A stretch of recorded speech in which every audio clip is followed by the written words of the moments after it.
LaWanda stood in the dim hallway outside Diamond's apartment door, her hand hovering over the lock, her Valentino bag heavy on her shoulder. It was 9:30 on a Wednesday night. She had left early that morning for a full day at her family's real estate firm in Buckhead, sat through a charity board meeting over lunch, attended an investors' dinner downtown that ran until 8 o'clock, and now she was back here, at Diamond's Midtown apartment, because she had left her phone charger tangled in his sheets that morning. Her Louboutins pinched her feet. Her silk blouse clung to her back from Atlanta's humid evening air. But she had made it back. She could grab the charger, kiss him goodnight, drive home to her penthouse, and plan the bridal shower her mother kept pressing her about. Then she heard his voice. Diamond's voice came through the door, loud and relaxed, the way it used to sound when they first met at the Hair Lounge 3 years ago. Back when she thought he was ambitious and driven. Back before her parents started warning her. Back before she realized ambition and manipulation could wear the same smile. "Man, I'm telling you I got it made," Diamond said. LaWanda could hear male voices in the background, laughter. He had someone on speaker. "She just cut a check for $15,000 last month. Paid off my whole GSU debt. My credit's clean now. Police Academy application went through yesterday." The other voices laughed, deep and knowing. "And she just wrote you a check? Just like that?" "Pretty much," Diamond said, and LaWanda heard the clink of ice in a glass, probably the Hennessy he kept in the cabinet she had restocked last week. "She thinks we're building a future together. She thinks if she just invests a little more in us, we'll be straight. She thinks this is love." "That's cold, man," another voice said, but he was laughing too. "Cold? Nah, that's smart," Diamond replied. "I had that loan hanging over me for 6 years. 6 years. But why should I suffer? I got myself a personal slave who thinks she's being a good fiancé." LaWanda's hand slipped from the doorknob. Her bag slid down her arm and hit the hallway carpet with a muffled thud, but the voices inside didn't notice. "What about that girl from the West Side?" someone asked. "She's still around?" "Oh yeah," Diamond said, and LaWanda could hear the smile in his voice. "Simone doesn't know about the debt situation. She thinks I'm already on the force. I take her to nice spots, buy her things. She's fun, you know, not stressed and nagging all the time like LaWanda gets." "You're using LaWanda's money to date Simone?" The voice sounded almost impressed. "Where else would I get it?" Diamond laughed. "LaWanda comes from money. She doesn't even look at the statements anymore. She just thinks she's helping her man. She's so busy trying to prove her family wrong about me, she doesn't see I'm proving them right." LaWanda backed away from the door. Her legs felt unsteady beneath her. Her chest tightened like someone had wrapped a fist around her lungs and squeezed until no air remained. She walked backward down the hallway, her hand pressed to her mouth to keep from making a sound. 3 years. 3 years she had been defending him at Sunday dinners. 3 years since Diamond came to her with that serious look, telling her about the student loan debt holding back his police academy dreams, asking if she believed in him enough to help him become the man he wanted to be. She had believed him. She had loved him.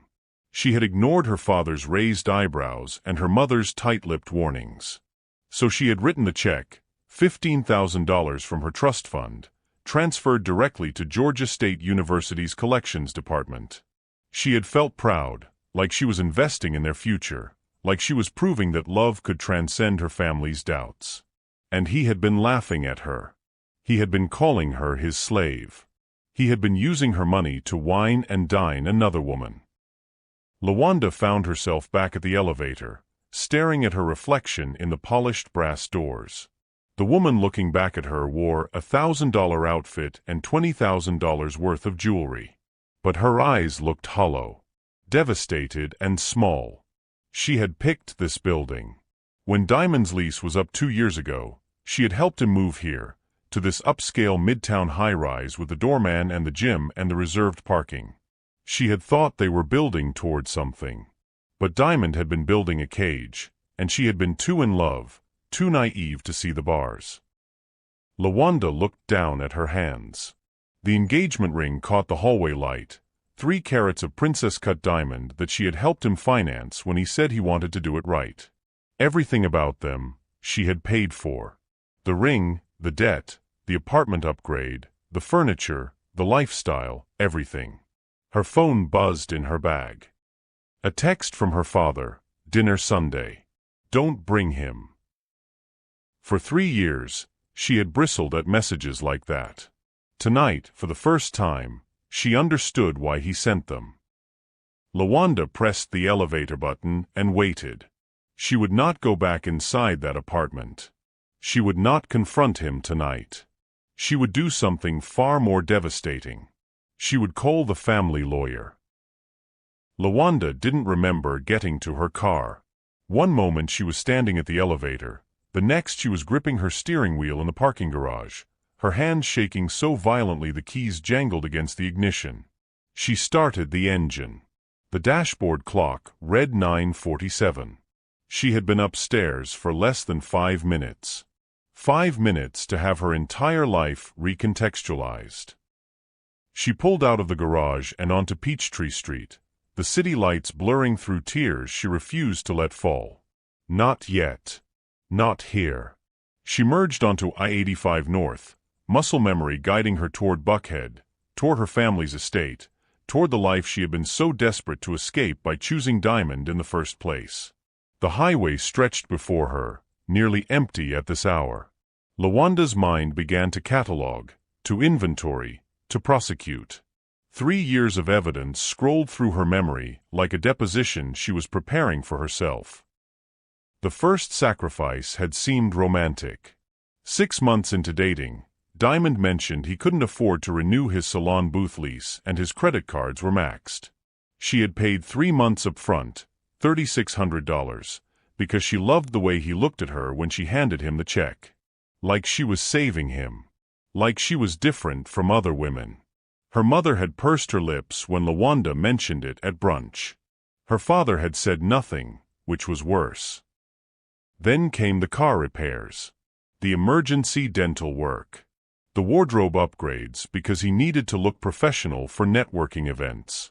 Each time, LaWanda told herself it was temporary, that couples helped each other, that her family's wealth shouldn't create a barrier between them.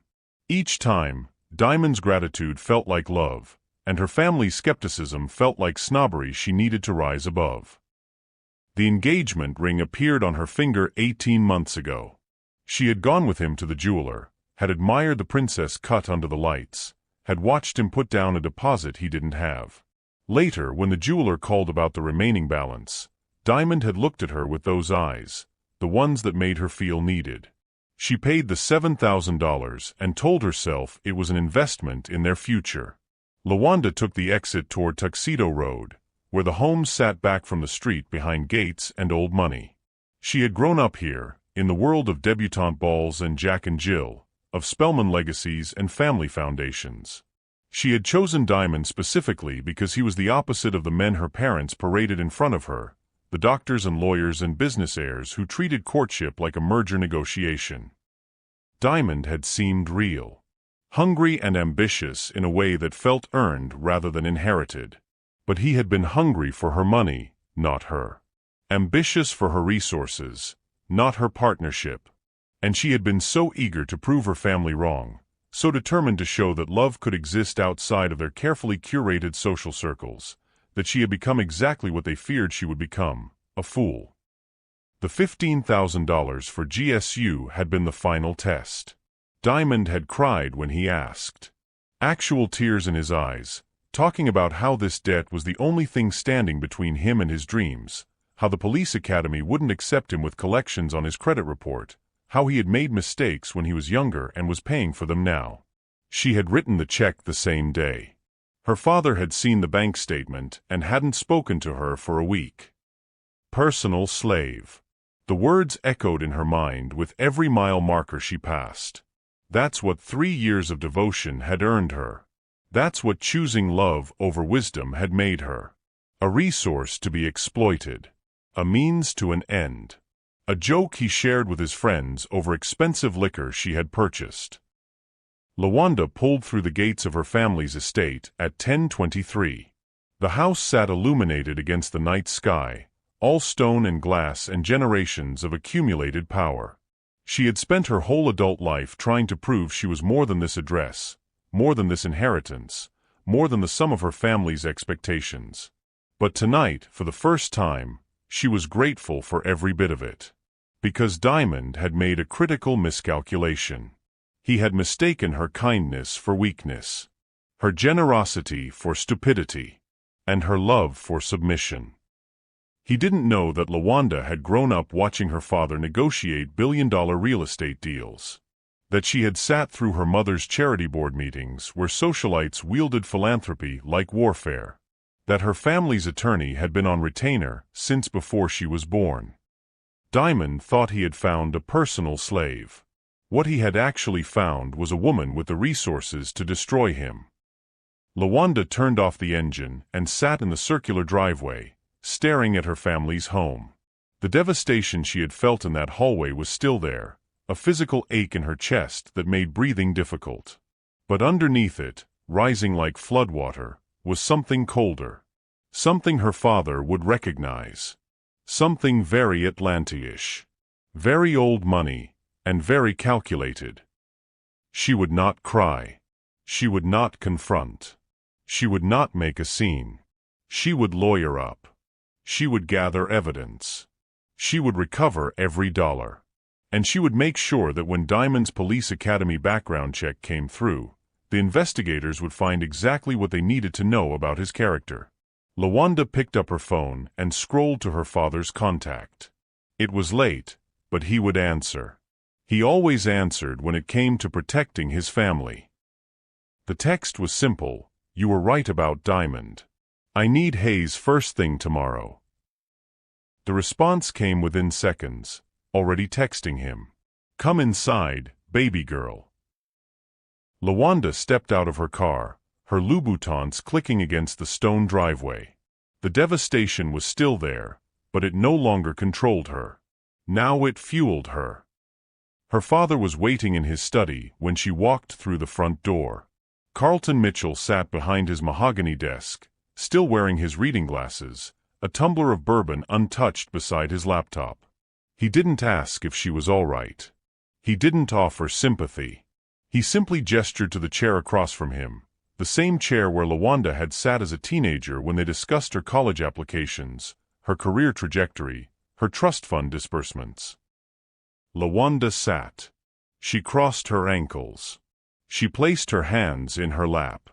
And then she told him everything, her voice steady, clinical, like she was presenting a failed investment rather than a failed relationship. "He called me his personal slave," she said. On speakerphone with his friends. He admitted the engagement was transactional. "He's using my money to date another woman. And he just submitted his police academy application with a clean credit report because I paid off his $15,000 GSU debt last month." Carlton removed his glasses slowly, folded them, set them on the desk. "How much total?" "Over the 3 years." Lawanda had been calculating in the car. Between the debt payment, the booth lease renewals, the engagement ring, the apartment deposit, the car repairs, maybe 42,000. But I can only prove about 38 with documentation. "And you overheard this conversation tonight?" "He doesn't know, you know." "He doesn't know." Her father picked up his phone. "Hayes is meeting us here at 7 in the morning. He's clearing his schedule." He paused, looking at his daughter with an expression she had seen him use in boardrooms when a deal was about to close. "You want to hurt him or you want your money back?" "Both." "Good. Get some sleep. Tomorrow we go to work." Lawanda slept 4 hours in her childhood bedroom, a dreamless sleep that felt more like shutting down than resting. At 6:45, she showered, dressed in a navy Armani suit, and met her father in the dining room where her mother had laid out coffee and croissants no one would eat. Carol Mitchell kissed her daughter's forehead without a word. There would be time for maternal comfort later. Right now, they had business to conduct. Marcus Hayes arrived at 7 sharp, a silver-haired man in his early 60s who had represented the Mitchell family for 30 years. He carried a leather portfolio and the calm demeanor of someone who had seen every variety of human betrayal and knew exactly how to price it. They convened in the study. Hayes sat across from LaWanda, pulled out a legal pad, and clicked his pen. "Walk me through the timeline. Start from the beginning." LaWanda recited the facts, the dates, the amounts, the promises Diamond had made, the overhead conversation from the previous night. She spoke without emotion, transforming her heartbreak into evidence, her humiliation into testimony. Hayes took notes in efficient shorthand, occasionally asking for clarification. "Do you have documentation for these transfers?" Hayes asked. "Bank statements, canceled checks, text messages where he asked for specific amounts, the receipt from the jeweler for the engagement ring with my card number on file." "Good. What about witnesses to any of his promises to repay you?" LaWanda hesitated. "No. Those conversations were private." "What about the conversation you overheard last night? Any way to prove what he said?" "No. I didn't record it." Hayes nodded, unsurprised. "Then we focus on what we can prove. The transfers are documented. The pattern is clear. The question is what outcome you want." He looked up from his notes. "I can send a demand letter requesting full restitution of all documented funds. Given the amounts and the fraudulent inducement, we have a strong civil case. But civil cases take time, and there's no guarantee of collection even if we win a judgment. He doesn't have assets." "What about criminal charges?" Carlton asked. "Theft by deception, possibly. But the DA would need to prove he never intended to use the money as promised, and that's difficult when we're talking about relationship expenses. The engagement makes it murkier. Prosecutors are reluctant to wade into what looks like a domestic dispute." LaWanda felt her jaw tighten. "So he just gets away with it?" "I didn't say that." Hayes set down his pen. "Here's what I recommend. We pursue a multi-pronged approach. First, I send a formal demand letter for restitution of all documented transfers, $38,000, based on fraudulent inducement and unjust enrichment. We give him 10 days to respond. Second, we file a civil suit to create a public record of the fraud. That lawsuit will show up in any background check." "How long does a civil suit take?" LaWanda asked. 8 months to a year to get to trial. But we're not trying to get to trial. We're trying to create pressure. Because here's the third prong." Hayes leaned forward. "You said he just submitted his police academy application?" "Yesterday, according to what I overheard." Hayes continued, "The Georgia Peace Officer Standards and Training Council conducts extensive background investigations on all applicants. They look at credit history, criminal records, civil litigation, character references, everything. They're looking for integrity issues, financial instability, patterns of dishonesty." Hayes paused. "If a civil lawsuit alleging fraud appears during his background check, post-investigators will want to know about it. They'll contact him. They'll contact you. And they'll make their own determination about whether someone who allegedly defrauded his fiancé out of $40,000 has the character to be a Georgia police officer." LaWanda felt something shift in her chest. Not quite satisfaction. Not yet. But possibility. "You're saying the lawsuit could affect his academy acceptance?" "I'm saying Post takes character very seriously. I'm saying a pending fraud lawsuit is exactly the kind of red flag that makes them pause an application.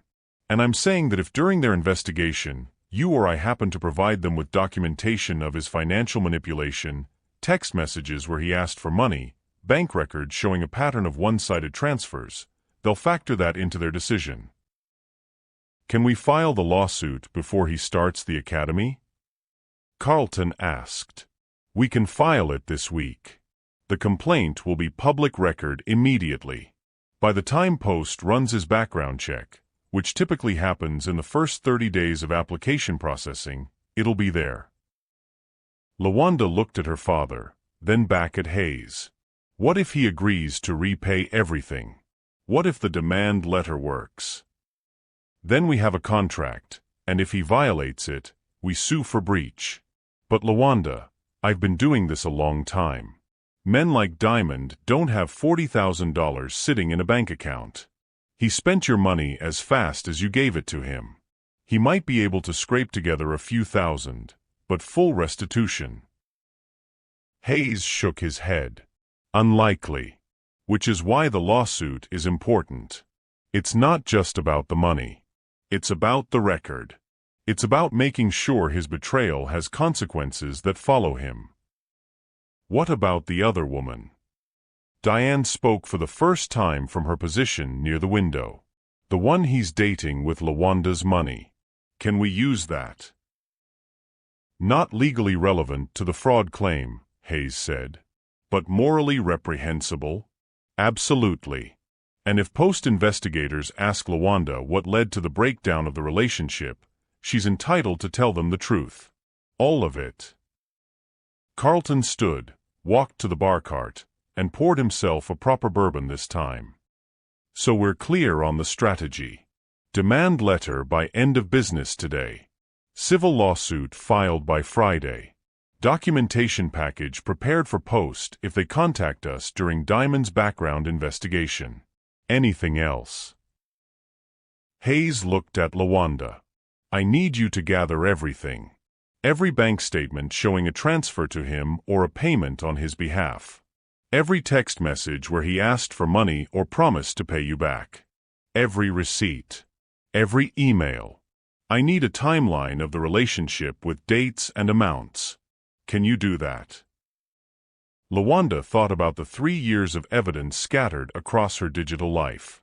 The proof of her naivety, her generosity, her love. The documentation of exactly how thoroughly she had been used. I can do that, she said. How soon do you need it? Tomorrow morning. I want that demand letter sent Wednesday. I want the lawsuit filed Thursday. I want to move fast, before he has any idea what's coming.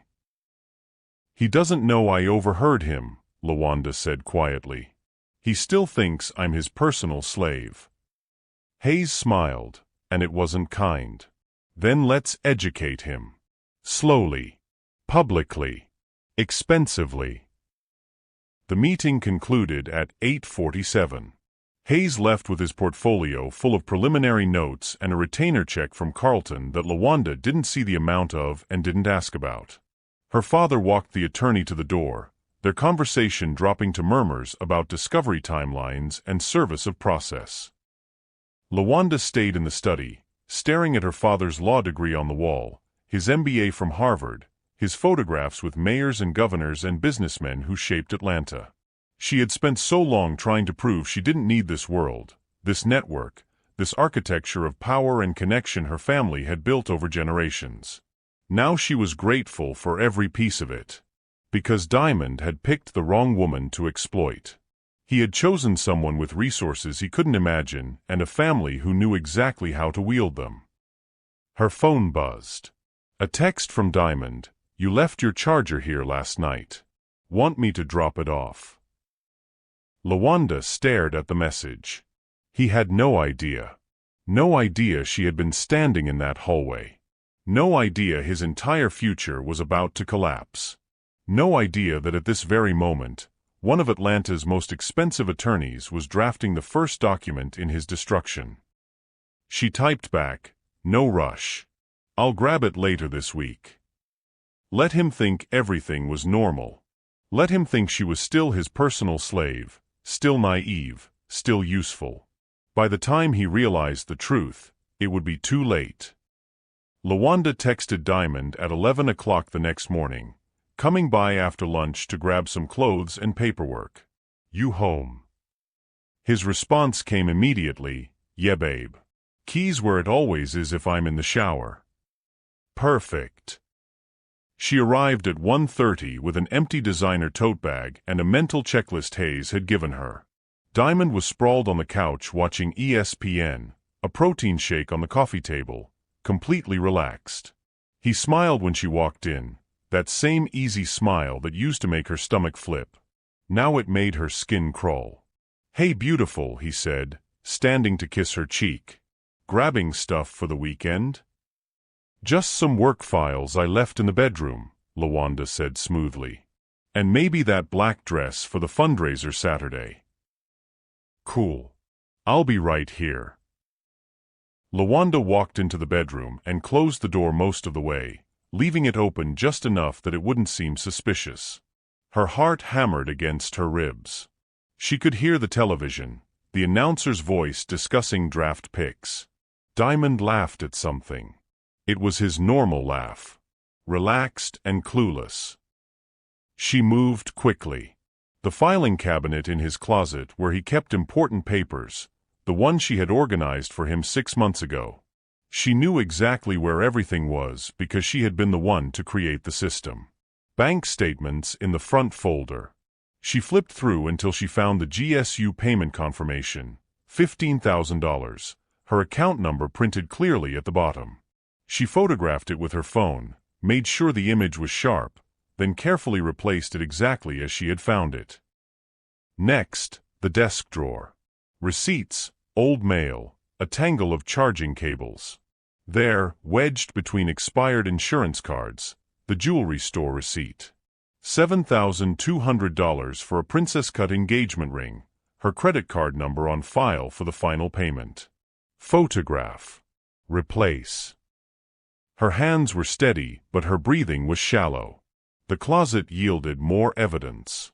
The lease agreement for the upgraded apartment, her name listed as cosigner, her bank routing number on the deposit check.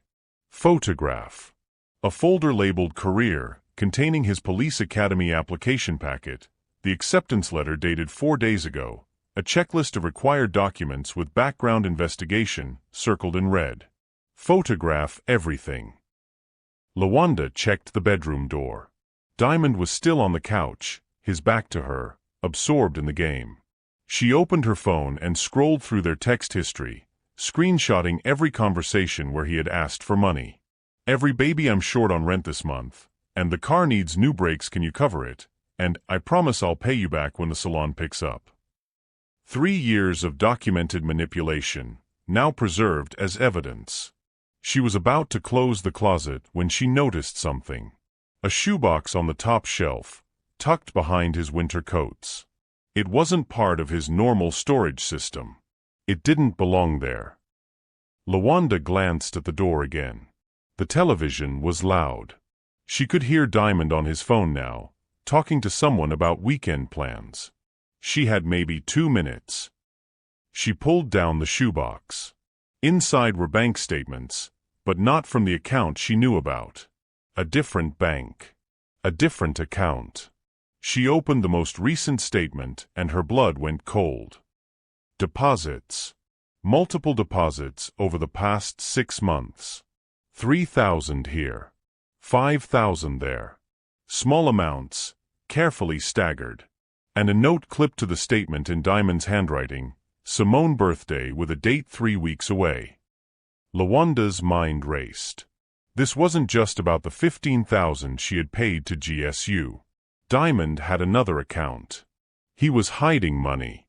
Money that should have been going to their joint expenses, to the debts he claimed were drowning him, was being secretly deposited and saved for another woman's birthday gift. She photographed every statement in the box, her hands moving faster now, adrenaline overriding caution. How much had he really taken from her? How much of his "I'm broke" routine had been an act while he was building a secret nest egg? "Babe, you find your stuff." Diamond's voice came from the living room. LaWanda's heart stopped. She shoved the statements back into the shoebox, replaced it on the shelf behind the coats, grabbed the black dress from its hanger, and stepped out of the closet just as Diamond appeared in the bedroom doorway. "Yeah, got it," she said, holding up the dress. "And I found those contracts I was looking for." He didn't even glance at the closet. "Cool. You sticking around or heading out?" "Heading out. Tons of work this afternoon." He kissed her forehead. "All right. Love you." LaWanda smiled. "Love you too." She walked out of that apartment with her tote bag, her phone full of evidence, and a new understanding of exactly how deep Diamond's deception ran. Hayes had told her to document the $38,000 she knew about. But LaWanda had just discovered there was more to this scam than anyone had realized. The $15,000 to GSU was just the visible part.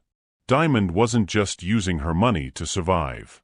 He was using it to build a secret financial cushion while crying poverty to her face. And she was going to make sure Hayes knew about every single dollar. The paper trail she had just gathered was solid.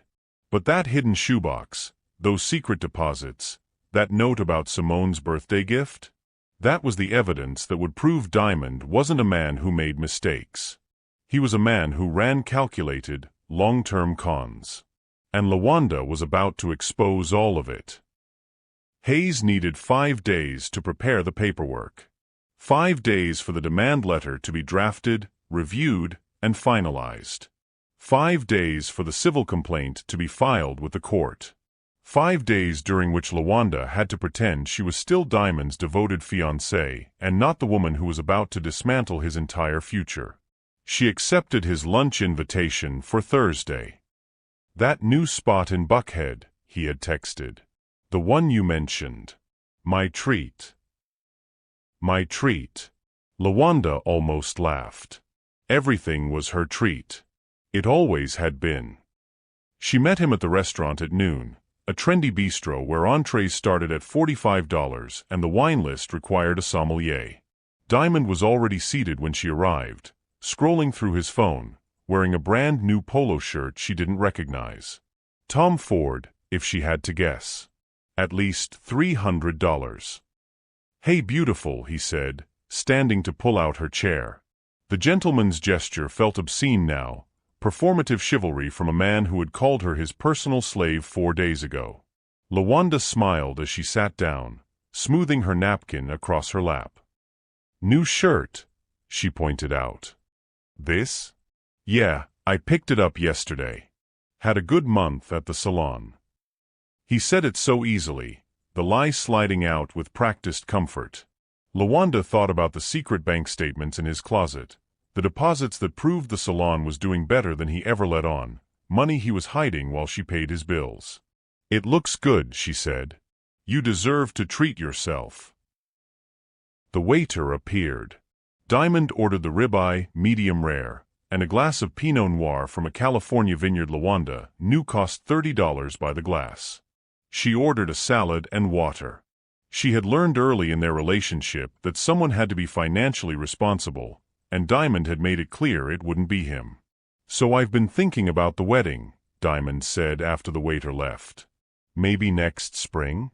Give us time to save up, do it right." Save up. LaWanda took a sip of water to keep from reacting. She was the only one who had ever saved anything. She was the only one who had ever sacrificed anything. But she played her role, leaning forward slightly, feigning interest. That could work. "Did you have a venue in mind?" "Something nice. Elegant. Your family has connections, right? Maybe they could help us get a deal somewhere upscale." There it was. The casual assumption that her family's resources existed for his benefit. That their connections, their reputation, their money were simply extensions of his access to her. LaWanda had heard these assumptions for 3 years, had mistaken them for partnership, for shared ambition. Now she heard them for what they were, entitlement. "I'm sure they'd be happy to help," LaWanda said, her voice warm, supportive. She was an actress now, performing the role of the naive fiancé while mentally documenting everything. The new shirt, the expensive wine. The casual request to exploit her family's social capital. All of it would go into her timeline, her evidence, her case. Their food arrived. Diamond cut into his steak with satisfaction, the knife sliding through the meat like butter. "You know what's wild?" he said. "I was just thinking the other day about how lucky I am. Not everyone has someone who believes in them the way you believe in me." LaWanda felt something cold settle in her chest. He was actually doubling down. Actually selling the narrative of her as his supporter, his believer, his personal bank account wrapped in devotion. "I do believe in you," she said softly. And then, because she couldn't help herself, because she needed to see if he would take the bait, I paid off that GSU debt because I wanted you to have the future you deserve. We're a team." Diamond reached across the table and squeezed her hand. "We are a team. And babe, I'm going to make this all worth it. Once I get through the academy, once I'm on the force, things are going to change. I'll be able to contribute more. You won't have to carry everything." The lies came so smoothly and confidently. LaWanda wondered how many times he had practiced this speech, this promise of future reciprocity that would never materialize because he had never intended to deliver it. "When does the academy start?" she asked, knowing the answer, needing to hear him say it. "Background check should clear in the next few weeks. Then orientation is mid-December. It's really happening, LaWanda. Because of you." It was because of her money. Because of her naivety. Because he had identified her as a resource 3 years ago and had been systematically extracting value ever since. "I'm proud of you," LaWanda said, and she watched his face transform with pleasure, with the satisfaction of a con well executed. After lunch, Diamond insisted on walking her to her car even though his was parked in the opposite direction. He kissed her in the parking garage, a long, slow kiss that once would have made her forget where she was. Now it felt like theft, like he was taking something else that didn't belong to him. "Love you," he said against her mouth. "Love you too." She drove away, checked her rearview mirror to make sure he wasn't following, and then pulled into a Target parking lot 3 blocks away. Her hands were shaking. Not from fear. From fury. From the sheer audacity of watching him perform love while planning his upgrade to Simone, while spending her money on Tom Ford polos, while talking about their wedding as if it were real. LaWanda pulled out her phone and texted Hayes, "He's still lying. Still promising to contribute once he's on the force. Still acting like my support was noble instead of exploited. Do we have the paperwork ready?" Hayes responded within minutes. "Demand letter goes out tomorrow morning. Lawsuit filed Friday. You won't have to pretend much longer." LaWanda looked at herself in the rearview mirror. The woman staring back looked composed, elegant, and controlled. She didn't look like someone whose heart had been broken. She looked like someone who had made a calculated investment in a losing asset and was now preparing to liquidate. Diamond thought she was his personal slave. His meal ticket to a better life. He had no idea he had been having lunch with his prosecutor. And if you're still listening right now, thank you so much for sticking with LaWanda's incredible story of resilience. We're about to hit the climax, but before that, let's stop the scammers in our lives. If you believe people like Diamond shouldn't get away with financial scams and manipulation, hit that subscribe button right now. Only exploiters won't subscribe. Comment, "I stand against scammers," if you're ready to see LaWanda take him down. Because what happens next? Diamond is about to learn that the woman he thought was his personal slave has resources he never imagined, and she's about to use every single one of them to destroy him. Keep watching. Friday morning, Diamond texted LaWanda at 9:15, "Babe, huge favor. Left my portfolio at the salon with all my academy paperwork in it. Can you swing by and grab it? I'm stuck at this consultation until 2. LaWanda stared at the text. Diamond's salon. His professional territory. A place she had funded but rarely visited because he said it was his space, his domain, his hustle. She texted back, "Of course. Be there in 20." The Hair Lounge occupied a renovated storefront in West Midtown, all exposed brick and industrial lighting. LaWanda had paid the first 6 months of booth rent when Diamond's credit was too damaged to secure the lease himself. That was 2.5 years ago, back when she thought she was investing in their future. The receptionist barely looked up when LaWanda walked in. "He said you'd be coming." Portfolios in his station, back left corner. LaWanda walked through the salon, past stylists working on clients, past the chemical smell of relaxers and the mechanical buzz of clippers. Diamond's station was immaculate, his scissors arranged precisely, his products lined up like soldiers. The black leather portfolio sat on the counter next to his mirror. She picked it up, heavier than expected. As she lifted it, something slid inside and hit the bottom with a thunk. Not papers. Something solid. LaWanda glanced around. The receptionist was on her phone. The other stylists were absorbed in their work. She unzipped the portfolio. The academy paperwork was there, neatly organized in the main compartment. But in the small interior pocket, wedged against the lining, was a phone. Not Diamond's iPhone with the distinctive black case she recognized. This was an Android cheap basic, the kind you could buy at a gas station with cash. A burner phone. LaWanda's pulse accelerated. She pressed the power button. The screen lit up, no password protection, no security. Just a home screen with 3 apps, Messages, Photos, and Tinder. Her hands moved on autopilot. She opened the messages first. The contact list showed only 4 names: Simone, Crystal, Jade, and someone saved as birthday girl. LaWanda clicked on Simone. The message thread went back 7 months, well after Diamond had proposed to LaWanda with the ring she had financed. The messages were explicit, intimate, peppered with photos she couldn't bring herself to look at closely. Plans for dinners, hotels, weekend trips. And then 2 weeks ago, "Can't wait for my birthday, baby. You said you had something special planned." 7 months. He had been with Simone for 7 months of their engagement. LaWanda opened Crystal's messages. 4 months of similar content. Jade's went back 3 months. And birthday girl? That thread had started just 6 weeks ago. He wasn't just seeing one other woman. He was running a rotation. Multiple women, overlapping timelines, each one thinking she had something exclusive with him. And he was using LaWanda's money to fund all of it. The dating app showed his profile, carefully curated. Diamond, 36, entrepreneur and future law enforcement. Looking for something real.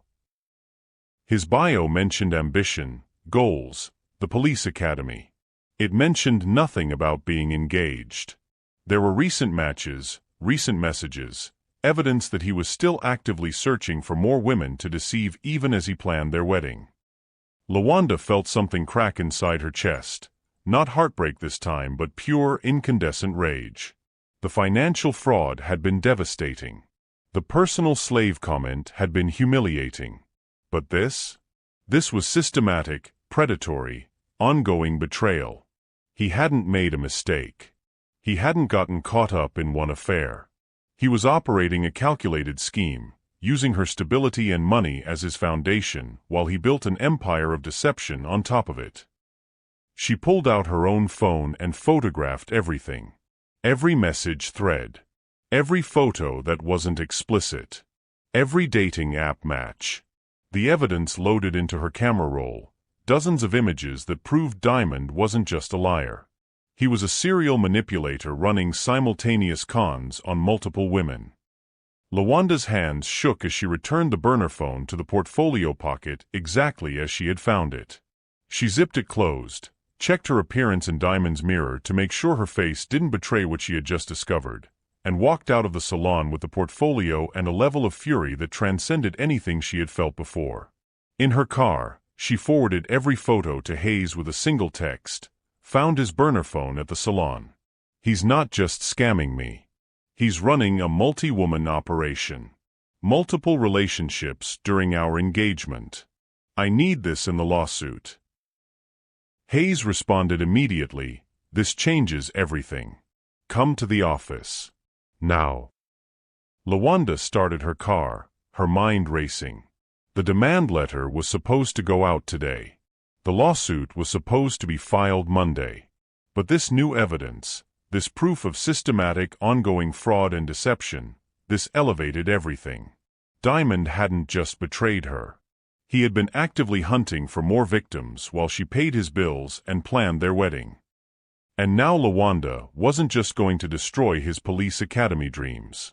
She was going to make sure every woman he had manipulated, every friend who had laughed at his personal slave joke, every person who had enabled his con knew exactly what kind of man Diamond really was. The takedown she had been planning was about to get much, much bigger.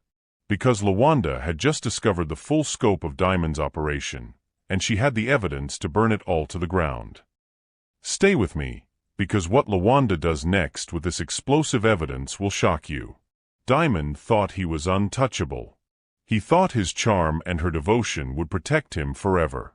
He was about to learn what happens when you underestimate a woman with resources, rage, and receipts. Hayes's office felt different this time. Not the polite, professional consultation from earlier in the week, but a war room.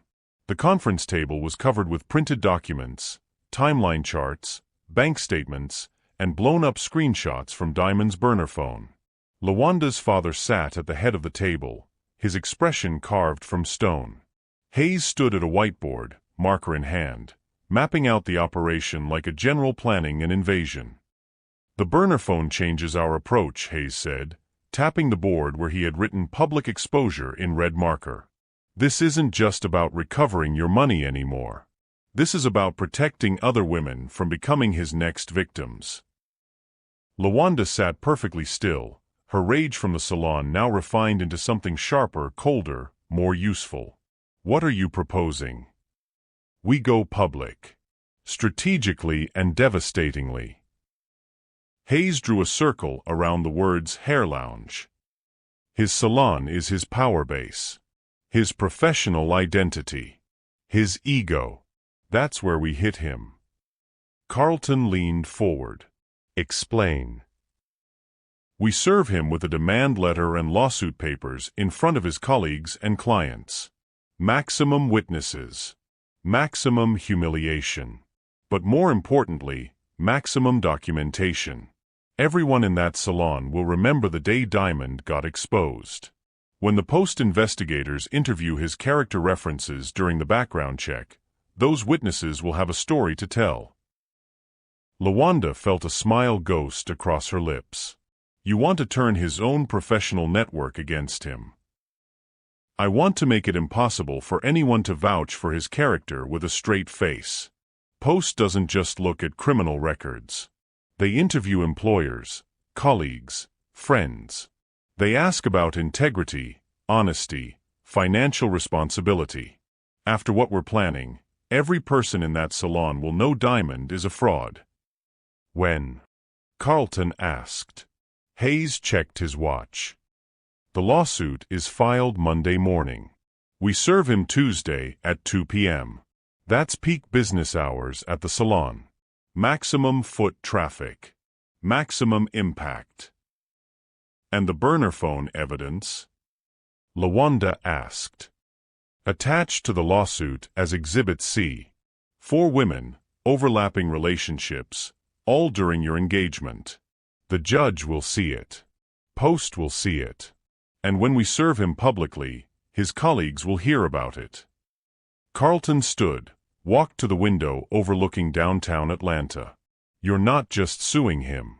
You're executing him professionally." "He executed himself," Hayes said flatly.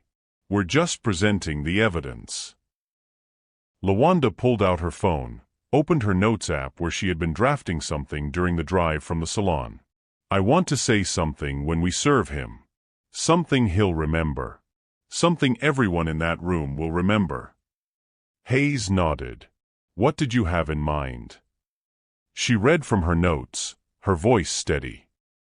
Diamond, 3 years ago you came to me with tears in your eyes asking for help. I gave you my money, my time, my trust, and my love. I paid off your $15,000 debt. I funded your lifestyle. I believed in your future. And in return, you called me your personal slave. You used my money to date multiple women while planning our wedding. You built your police academy dreams on a foundation of fraud. Today, you're receiving a lawsuit demanding full restitution of every documented dollar you stole from me. You're also receiving notice that this fraud has been reported to the Georgia Peace Officer Standards and Training Council. You wanted to be a police officer?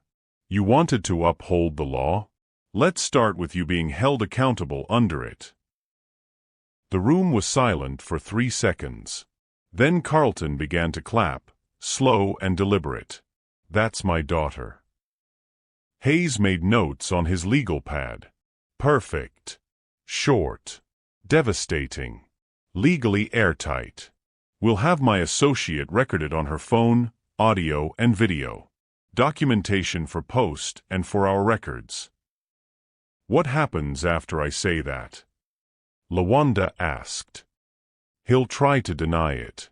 He'll try to explain. He'll probably try to make a scene. That's when my associate steps forward and formally serves him with the papers. The lawsuit, the demand letter, the evidence exhibits.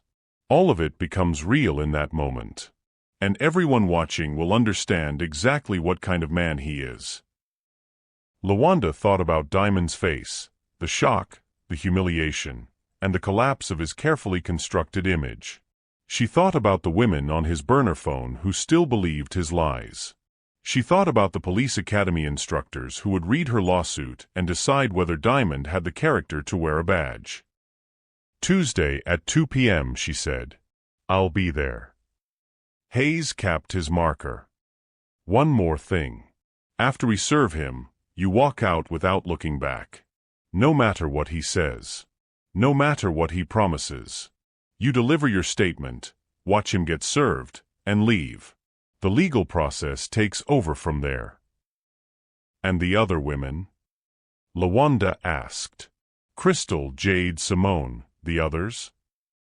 Once the lawsuit is public record, they'll find out. Women talk. And word spreads. They'll see his pattern. Some of them might even come forward with their own experiences, which would only strengthen our case. Carlton returned to the table.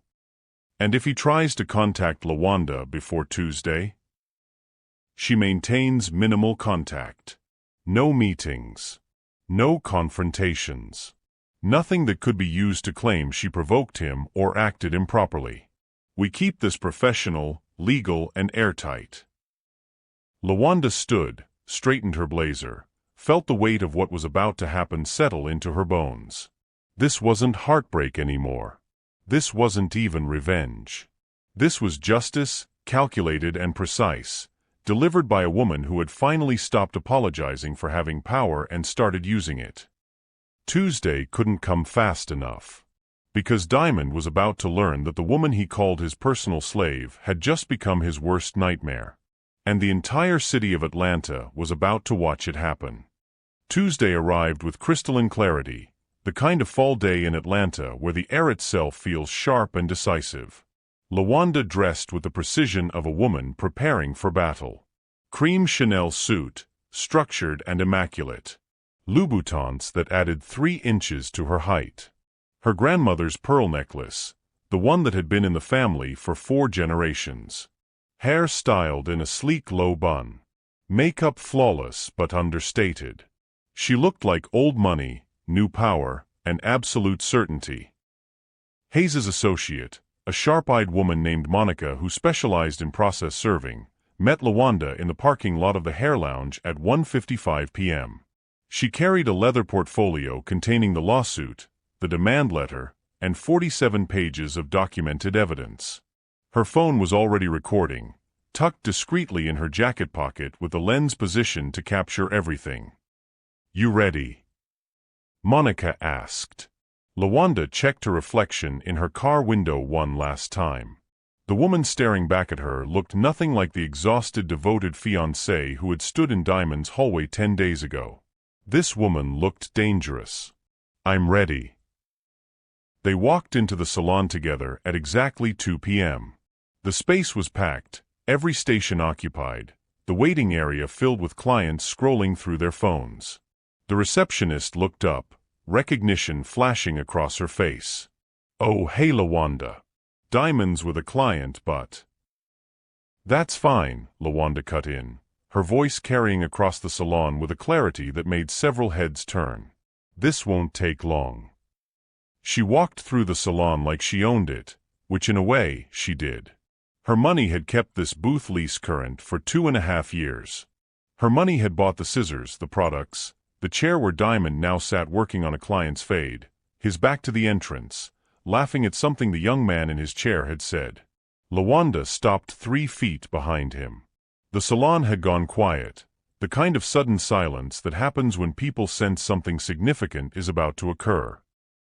"Diamond," she said. He turned, clippers still buzzing in his hand, and his face transformed into that easy smile she used to love. "Hey babe. What are you doing here? I thought you had." 3 years ago. LaWanda interrupted, her voice steady and clear enough that every person in that salon could hear her. "You came to me with tears in your eyes asking for help. You told me about your student loan debt, your credit problems, your dreams of joining the police academy. You said you needed me. You said we were a team." Diamond's smile faltered. He set down the clippers, his client forgotten. "Babe, what's going on? Can we talk about this outside?" "No." The word landed like a gavel. "We're going to talk about it right here, right now, in front of all these people. Because you know what I found out, Diamond? I found out that you've been calling me your personal slave behind my back. That's what you told your friends on the phone. Your personal slave who cleared your $15,000 debt and kept working to fund your lifestyle." The salon had gone absolutely silent. Even the music seemed to have stopped, though LaWanda knew that was impossible. Diamond's face drained of color. "That's not, I never said." "You said it 10 days ago," LaWanda continued, her voice gaining strength. "I heard you. I was standing outside your apartment door, and I heard every word. You bragged about using me. You laughed about how I thought we were building a future together. You told your friends I was too exhausted to think straight anymore." Diamond's client stood up from the chair, awkwardly removing the cape from around his neck. Several other clients had their phones out now, recording. The other stylists had stopped working entirely, frozen in place. "LaWanda, you don't understand," Diamond started, his voice cracking. "Oh, I understand perfectly." LaWanda took a step closer, and Diamond actually stepped back. "I gave you my money, my time, my trust, and my love. I paid off your student loan debt so you could pursue your police academy dreams. I funded your lifestyle, your apartment, your wardrobe. I believed in you when my family warned me you were using me. And in return, you called me your personal slave and used my money to date multiple other women while planning our wedding." "That's a lie," Diamond said, but his voice was weak, unconvincing. Someone in the waiting area whispered, "Oh my God," loud enough for everyone to hear. "Multiple women, Diamond. I found your burner phone. Simone, Crystal, Jade, and how many others? All of them thinking they had something real with you. All of them being fed lies while I paid your bills."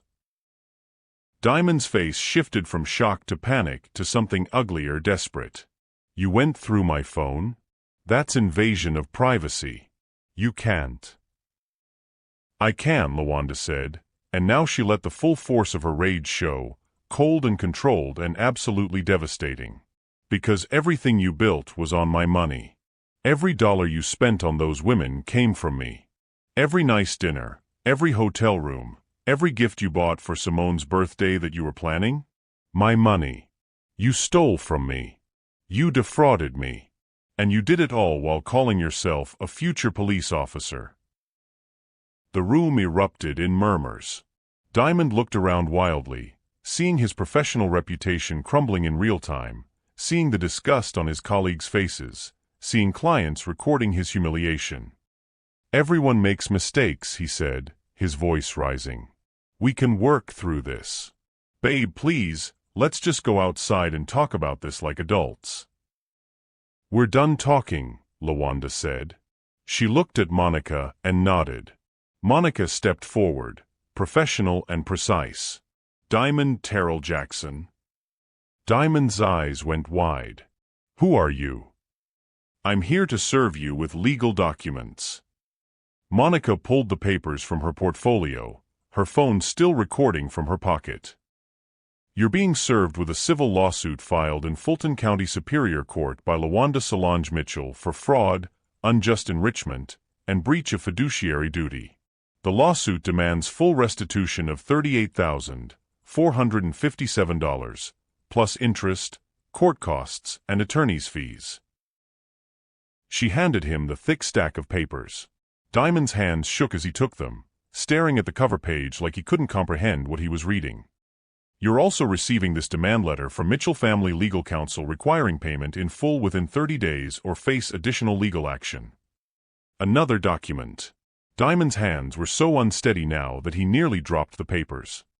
"And finally," Monica said, her voice carrying that same clear authority, "you should be aware that a detailed report of this financial fraud, including documented evidence of deceptive practices and character concerns, has been forwarded to the Georgia Peace Officer Standards and Training Council for consideration during your background investigation." Diamond's face went gray. "No. No, you can't, they can't. I'm starting the academy next month." "That's up to post now," LaWanda said. She looked at him, really looked at him, and felt nothing. No love. No heartbreak. Not even anger anymore. Just the clean, clear satisfaction of watching justice manifest in real time. "You wanted to be a police officer, Diamond? You wanted to uphold the law? Let's start with you being held accountable under it." "LaWanda, please," Diamond's voice cracked, desperate now, the polished facade completely shattered. "I can explain. I can pay you back. Just don't do this. Don't ruin my career before it even starts." "I'm not ruining your career," LaWanda said, her voice quiet but absolute. "You ruined it yourself the moment you decided to build your dreams on a foundation of fraud. You made me your personal slave, Diamond. Now you get to be accountable to the law like everyone else." She turned on her heel, her Louboutins clicking against the tile floor with finality. Monica followed, still recording, capturing Diamond's stunned expression, the shocked faces of everyone in the salon, the papers clutched in his shaking hands. As they reached the door, one of the other stylists, a woman who LaWanda vaguely recognized from Diamond's Instagram, called out, "Wait, those women on the burner phone? That's real." LaWanda paused, looked back. Every word. His lawsuit includes screenshots of all of them. It's public record now. You can look it up. The murmuring erupted into full conversation as LaWanda walked out into the parking lot. Behind her, she could hear Diamond's voice rising, trying to explain, trying to justify, trying to salvage something from the wreckage. But it was too late. His colleagues had seen everything. His clients had recorded everything. And Post would know everything. In her car, LaWanda sat for a moment, her hands steady on the wheel, breathing deeply. Monica appeared at her window, gave her a thumbs up, showed her the phone recording. Perfect footage. Perfect audio. Perfect documentation. LaWanda started her engine. In her rearview mirror, she could see people streaming out of the salon, phones in hand, already spreading the word. By tomorrow, everyone in Diamond's network would know what he had done. By next week, Post would be interviewing witnesses who had watched his public humiliation. The woman who had been called a personal slave had just destroyed her captor in front of everyone who mattered. And it felt exactly like freedom. The text from Diamond came 3 hours later, after LaWanda had returned home, changed into comfortable clothes, and was sitting in her penthouse with a cup of tea she hadn't yet drunk. 37 messages in rapid succession, each one more desperate than the last. She deleted them without reading past the first few words. Hayes had instructed her clearly, no direct contact. Everything goes through legal counsel now. Wednesday morning, the lawsuit hit local legal blogs. By Wednesday afternoon, it was on social media. Someone from the salon had uploaded their phone recording, and it spread through Atlanta's black professional networks like wildfire. LaWanda's phone filled with messages from people she hadn't spoken to in years. Her mother came over Thursday with her aunts, her sorority sisters, her childhood friends. They didn't crowd her with questions or demands for details. They simply filled her space with presence, with food she didn't have to cook, with the kind of quiet support that said "we told you so" without saying anything at all. "I should have listened," LaWanda said Friday night, sitting on her mother's sunroom floor like she was 16 again, head resting against Diane's knee. "You did what your heart told you to do," her mother replied, her fingers gentle in LaWanda's hair. "That's not wrong. What he did was wrong. Don't confuse the two." Hayes called Monday with an update. Diamond had retained a lawyer, a budget attorney who had already reached out about settlement discussions. Post had formally requested all documentation related to the fraud allegations. 3 women from the burner phone had contacted Hayes's office asking if they could provide statements. The machine LaWanda had set in motion was working exactly as designed. "How do you feel?" Hayes asked. LaWanda thought about it, surprised to discover she wasn't sure. Not triumphant exactly. Not vindicated. Just lighter. Like she had been carrying something heavy for 3 years and had finally been given permission to set it down. "Tired," she admitted, "but the good kind." That same week, LaWanda made an appointment with Dr. Patricia Williams, a therapist her mother had recommended years ago when LaWanda first started dating Diamond. She had refused then, insisting she didn't need therapy, she just needed her family to trust her choices. Now she sat in Dr. Williams's office and told the entire story without crying. The overhead conversation. The burner phone. The public confrontation. The lawsuit. "What do you think the $15,000 bought you?" Dr. Williams asked. LaWanda considered the question. "I thought it was buying us a future. Buying his police academy dream. Buying proof that I could choose love over my family's approval and still be right. And now I think it bought me the most expensive lesson of my life." LaWanda looked out the window at Atlanta's skyline. "But it was a cheap tuition for learning what I'm actually worth." Dr. Williams smiled. "That's a good place to start." The Post investigation continued through November. Hayes forwarded her the interview requests as they came in. Diamond's colleagues from the salon, the receptionist, 2 of his clients who had been there during the confrontation. The official questions were always the same. Can you speak to the applicant's character, integrity, and financial responsibility? LaWanda didn't know what they said, but she could guess. You can't unsee what they saw. You can't unhear what they heard.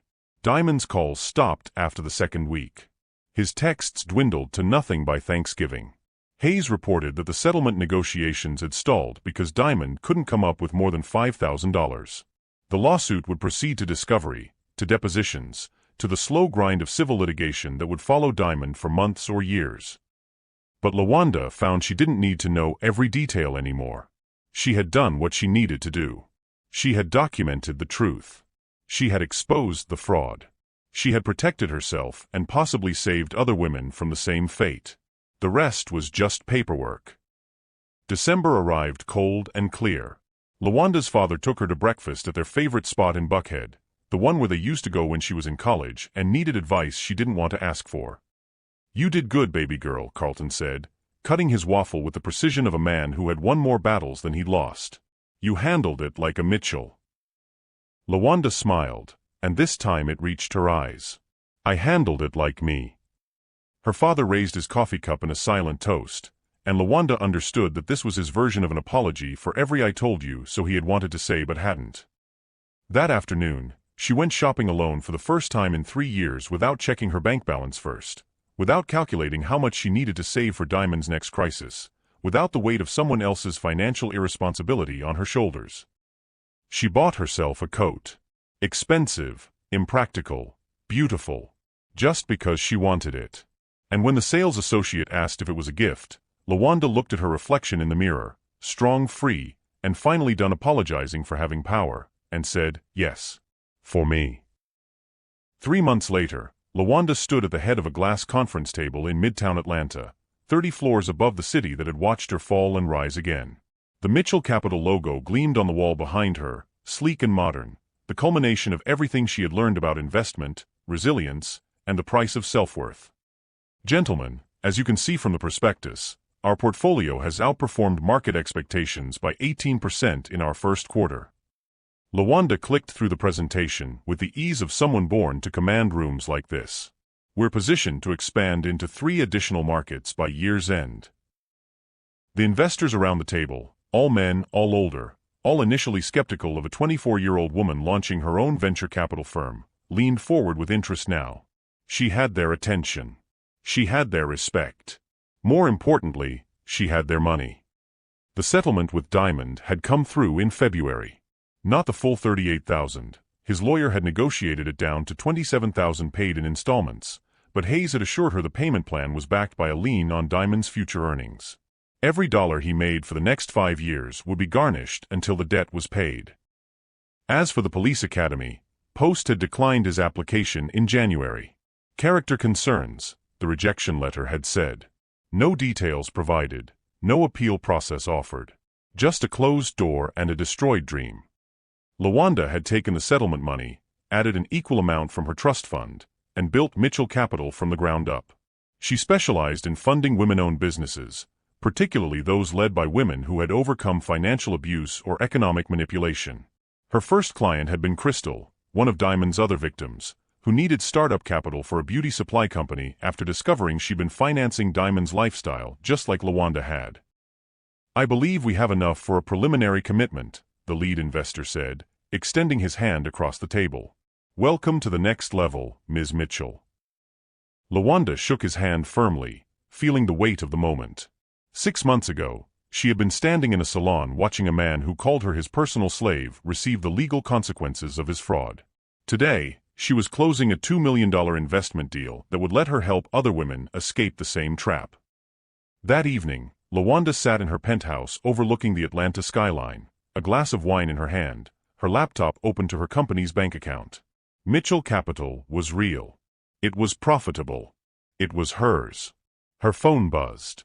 A text from her mother saw the announcement about the investment round. "Your grandmother would be so proud." LaWanda smiled, looking at the pearl necklace she still wore, the one that had been in her family for 4 generations. The one she had worn the day she confronted Diamond. The one that reminded her she came from a line of strong women who knew their worth and refused to settle for less. Diamond had thought he could exploit her kindness, her generosity, her love. He had thought her wealth made her soft, her privilege made her naive, her desire to prove her family wrong made her controllable. He had been catastrophically mistaken.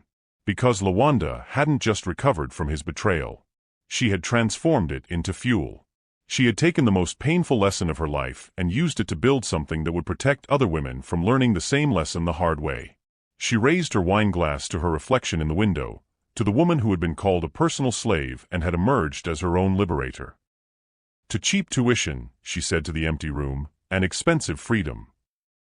The city lights glittered below her, full of possibility, full of futures she would help fund, full of women who would never have to choose between love and self-worth because LaWanda Mitchell had chosen both and won.